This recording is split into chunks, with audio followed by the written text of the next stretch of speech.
امام الاثر مولانا انور شاہ شرح بخاری میں لکھتے ہیں کہ اسماعیل ذبیح ہے جوار کعبہ میں اور اسحاق ذبیح ہے جوار قدس میں.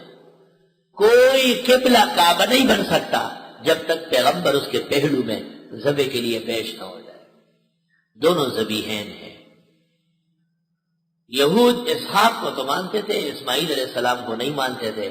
اس لیے جناب نبی کریم صلی اللہ علیہ وسلم نے فرمایا انا ابن الذبیحین، انا ابن الذبیحین.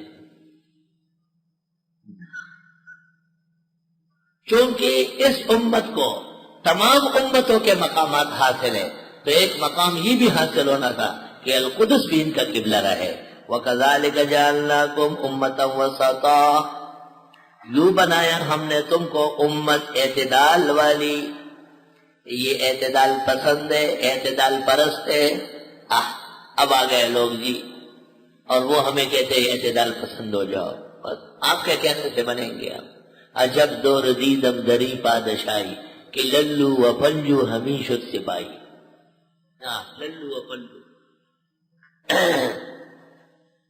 اور یوں بنایا ہم نے تم کو اعتدال والی امت، بہترین امت. کنتم خیر امت. اعتدال اس میں افراط تفریط نہیں ہوتا. افراط کے مرتکب تھے یہود، تفریط کے مرتکب تھے نصارا، اور یہ امت درمیان میں ہے اس لیے امت وسط ہے. ابن کثیر نے کہا وسطها اعلاها وافضلها، اعتدال ہی اعلیٰ و افضل ہے. ہمارا سارا نظام اعتدال کا ہے. کچھ لوگوں نے اہل رسول سے محبت کی، ابو بکر عمر و عثمان کو چھوڑا.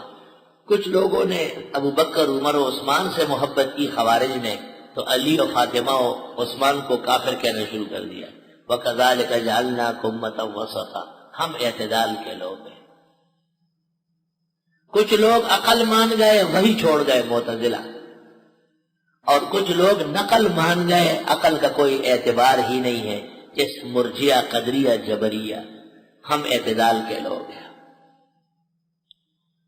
کچھ لوگ حدیث کے بہانے فقہ کے منکر ہیں.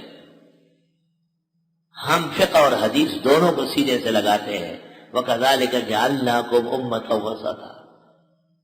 کچھ لوگ قبر میں بھی حیات کے قائل نہیں، کچھ لوگ ہر جگہ حاضر ناظر ہونے کے قائل ہیں. ہم قبر میں روح و جسد کے تعلق کا برزخی اخروی معنی میں ایمان رکھتے ہیں. ہر جگہ حاضر ناظر کو کفر سمجھتے ہیں. وَكَذَلِكَ جَعَلْنَاكُمْ أُمَّةً وَسَطًا. اللہ تعالیٰ نے ہمیں اعتدال کے لوگ بنایا ہے.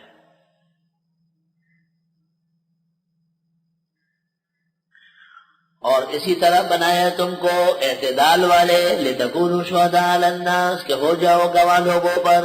وَيَكُونَ الرَّسُولُ عَلَيْكُمْ شَهِيدًا، اور ہو جائے پیغمبر تم پر گواہ. قیامت کے دن یہ امت گزشتہ پیغمبروں کے حق میں گواہی دے گی اور نبی کریم صلی اللہ علیہ وسلم پر ان کی تصدیق فرمائیں گے. بدعتی کہتے ہیں کہ گواہی وہ دے جو حاضر ناظر ہو. ہدایت میں لکھا ہوا ہے الشہادۃ قد تکون بالمعاینہ وقد تکون بالاخبار المستفیدہ. گواہی دیکھنے سے بھی ہوتی ہے اور علم سے بھی ہوتی ہے. جیسے آپ میں سے بہت ساروں نے مدینہ و مکہ نہیں دیکھا لیکن گواہی دے سکتے ہیں. ماسکو اور پیرس نہیں دیکھا لیکن گواہی دے سکتے ہیں کہ اس نام کے شہر دنیا میں ہے.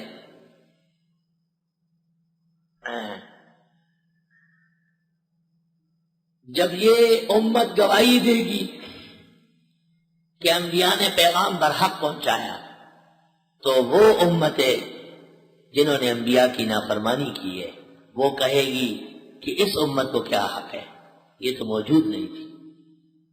تو یہ کہنا کہ گواہی وہ دے جو موجود ہو، یہ کس کا عقیدہ ہے؟ گزشتہ امتوں کے کفار کا.